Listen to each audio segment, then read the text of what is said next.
존경하는 포항시민 여러분 안녕하십니까. 더불어민주당 비례대표 김은주 의원입니다. 오늘 본 의원에게 5분 자유 발언의 기회를 주신 백윤규 의장님과 동료 의원들께 감사드리며 포항시 발전을 위해 애쓰시는 이강덕 시장님과 공직자 여러분의 수고에도 감사드립니다. 이번 314회 임시회에서는 2024년 1차 추가 경정예산 심사가 있었습니다. 예산 심사 과정에 애쓰신 포항시 의회와 집행부 모두 수고하셨다는 말씀을 드립니다. 이번 추가 경정 예산 심사 과정에서 경북도에서 추진하고 있는 저출산과의 전쟁 관련 예산이 54억 규모로 대거 투입된 것을 확인할 수 있었습니다. 인구 감소 문제를 겪고 있는 경북도 차원에서 늦었지만 지금이라도 지자체 차원에서 저출생 문제를 해결하겠다는 강력한 의지를 표명했다는 점에 대해서 박수를 보냅니다. 오늘 본 의원은 경북도에서 추진하고 있는 저출산과의 전쟁에 대해 다음과 같이 몇 가지 의견을 드리고자 합니다.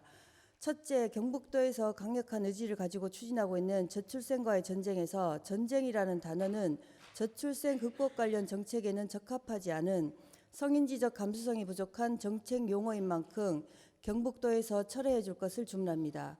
경북도에서 저출생 문제를 극복하겠다는 강력한 의지를 담고 있는 것은 알겠지만 전쟁이라는 성인지적 감수성이 부족한 단어를 정책 전반에 쓰는 것은 문제입니다.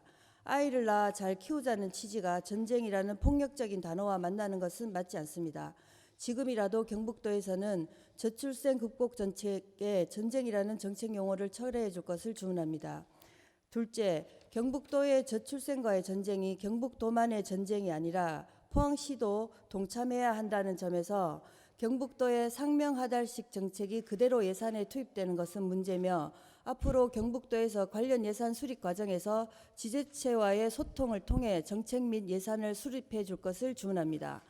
이번 예산 심사 과정에서 살펴본 저출생 극복 예산은 장기적인 항목에서 수립되었다기보다 단편적이고 중복된 사업에 예산이 투입된 경우가 많았습니다. 앞으로 경북도에서 관련 예산을 수립하는 과정에서 경북도 내 23개 시군과 긴밀한 소통을 통해 해당 지역에 맞는 정책이 수립될 수 있도록 배려할 것을 주문합니다.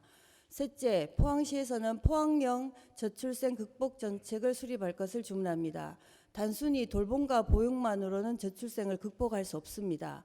여성에게 양질의 일자리를 제공하고 남성들도 육아에 동참할 수 있는 사회적 분위기가 조성되어야 합니다. 아이들을 안전하고 깨끗한 환경에서 키울 수 있도록 안전과 환경 관련 정책과 함께 주택 관련 정책도 필요합니다.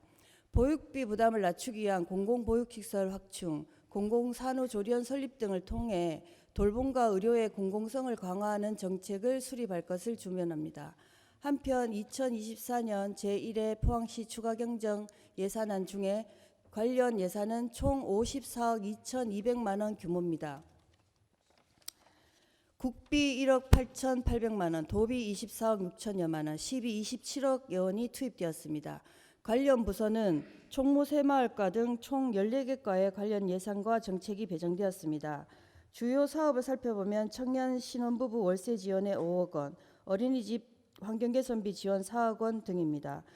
주로 돌봄 관련 예산입니다. 하지만 사업 중에는 기존에 운영하고 있는 곳에 중복 지원이 되는 경우가 있어서 예산 심사 과정에 논란이 되기도 했습니다.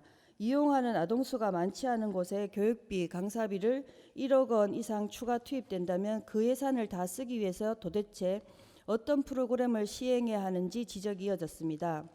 이번 경북도의 저출생 극복 관련 예산은 돌봄마을 관련 예산 비중이 컸습니다. 아직 생소한 이 돌봄마을을 어떻게 선정할 것인지 운영할 것인지 불투명합니다.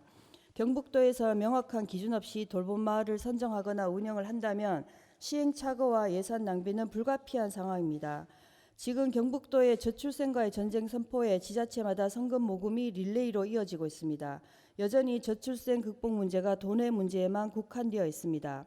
지자체마다 치적쌓기처럼 저출생 극복 성금 릴레이가 경쟁적으로 이어지다 보면 저출생 관련 정책에 대한 고민보다 누가 돈을 더 많이 모았는가 경쟁이 벌어지지 않을까 우려됩니다.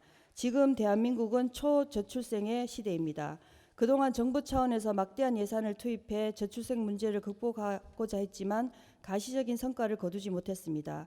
영국의 BBC 방송은 대한민국 저출생 문제와 관련해 높은 사교육비, 경쟁을 부추기는 사회 분위기를 지적한 바 있습니다. 포항시에서도 경북도의 저출생 관련 정책을 기계적으로 따라가는 것이 아니라 장기적인 안목에서 경제, 산업, 환경, 복지 등 다양한 측면에서 포항시만의 정책을 마련할 것을 주문하면서 5분 자유 발언을 마치겠습니다. 지금까지 경청해 주셔서 감사합니다.